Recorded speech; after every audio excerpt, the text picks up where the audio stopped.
Assalamualaikum warahmatullahi wabarakatuh. Saya Mary Agustin, NPM 20111104550. Di sini saya akan menjelaskan materi tentang pendekatan dan metode dalam pendidikan Islam.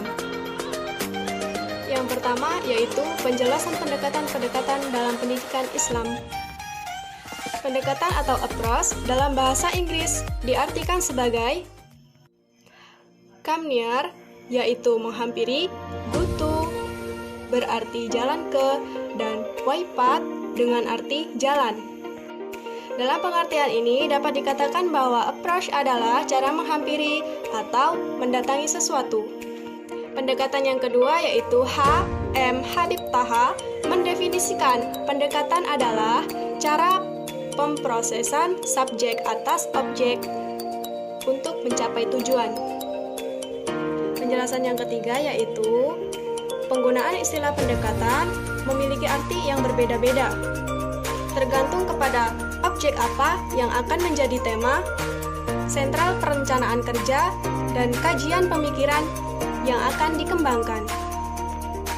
Selanjutnya yaitu pengertian dan pentingnya metode dalam pendidikan Islam. Yang pertama yaitu, menurut Winar Rasul Rahman mendefinisikan bahwa metode adalah cara yang di dalam fungsinya merupakan alat untuk mencapai tujuan. Yang kedua, yaitu menurut Abu Ahmadi, mendefinisikan bahwa metode adalah suatu pengetahuan tentang cara-cara mengajar yang dipergunakan oleh seorang guru atau instruktur.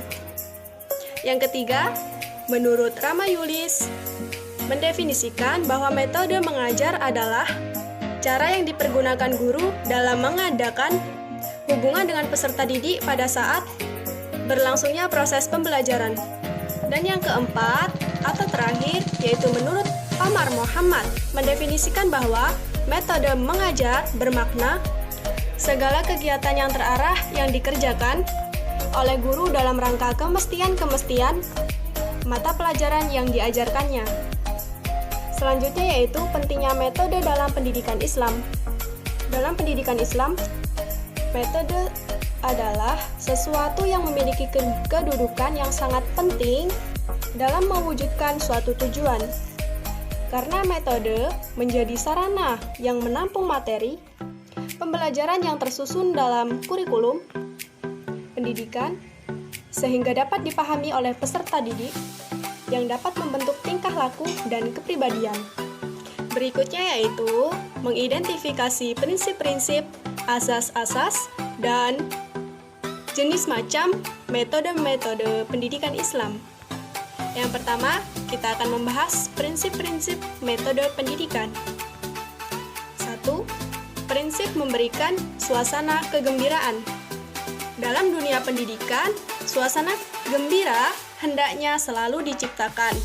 Hal ini dimaksudkan agar lebih membuat pendidik atau peserta didik termotivasi untuk melakukan kegiatan rutinnya sehari-hari, yaitu proses belajar mengajar. Yang kedua, prinsip memberikan layanan dan santunan dengan lemah lembut. Hendaknya kita selalu berlaku santun dan lemah lembut terhadap orang-orang di sekitar kita. Yang ketiga, prinsip kebermaknaan bagi peserta didik.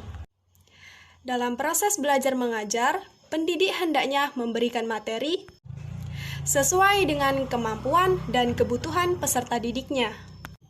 4. Prinsip prasyarat. 5. Prinsip komunikasi terbuka. Pendidik hendaknya mendorong peserta didiknya untuk membuka diri terhadap segala hal atau bahan pelajaran yang disajikan kepada mereka.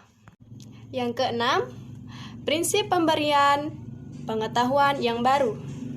Yang ketujuh, prinsip memberikan model perilaku yang baik. Yang kedelapan, prinsip pengamalan secara aktif. Dan prinsip yang terakhir yaitu prinsip kasih sayang. Berikutnya yaitu mengidentifikasi prinsip-prinsip, asas-asas, dan jenis macam metode-metode pendidikan Islam. Yang pertama, kita akan membahas prinsip-prinsip metode pendidikan. 1.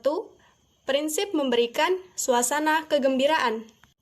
Dalam dunia pendidikan, suasana gembira hendaknya selalu diciptakan. Hal ini dimaksudkan agar lebih membuat pendidik atau peserta didik termotivasi untuk melakukan kegiatan rutinnya sehari-hari, yaitu proses belajar mengajar. Yang kedua, prinsip memberikan layanan dan santunan dengan lemah lembut. Hendaknya kita selalu berlaku santun dan lemah lembut terhadap orang-orang di sekitar kita. Yang ketiga, prinsip kebermaknaan bagi peserta didik. Dalam proses belajar mengajar, pendidik hendaknya memberikan materi sesuai dengan kemampuan dan kebutuhan peserta didiknya. 4. Prinsip prasyarat. 5. Prinsip komunikasi terbuka. Pendidik hendaknya mendorong peserta didiknya untuk membuka diri terhadap segala hal atau bahan pelajaran yang disajikan kepada mereka. Yang keenam, prinsip pemberian pengetahuan yang baru. Yang ketujuh, prinsip memberikan model perilaku yang baik.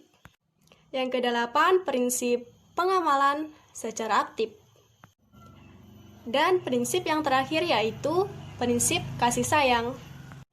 Selanjutnya kita akan membahas macam-macam metode pendidikan. Metode pendidikan dibagi menjadi 3, yaitu metode internal materi, metode eksternal materi, dan asas-asas umum metode pendidikan. Yang pertama, metode internal materi. Yang dimaksudkan di sini adalah cara penyampaian bahan materi pelajaran yang efektif agar cepat dipahami oleh peserta didik. Metode yang dipakai yaitu 1. Metode induktif. Metode ini bertujuan untuk membimbing peserta didik untuk mengetahui fakta-fakta dan hukum-hukum umum melalui jalan pengambilan kesimpulan atau induksi. Dan yang kedua yaitu metode deduktif. Metode ini merupakan kebalikan dari metode induktif. Yang terakhir yaitu metode dialog atau diskusi. Yang kedua, metode eksternal materi.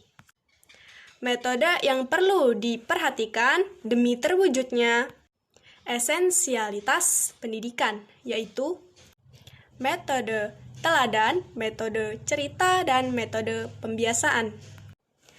Yang terakhir yaitu asas-asas umum metode pendidikan.